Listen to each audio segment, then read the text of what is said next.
and thank you so much for keep on supporting my video. And today's topic is regarding CSR. What is CSR? Corporate Social Responsibility, which means the responsibility of the corporate towards the society.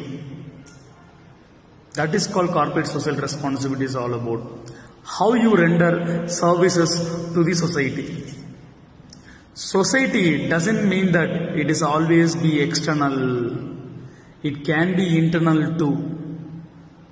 Before we are going to explain about this particular concept, we must know the definition of stakeholder. Who is stakeholder?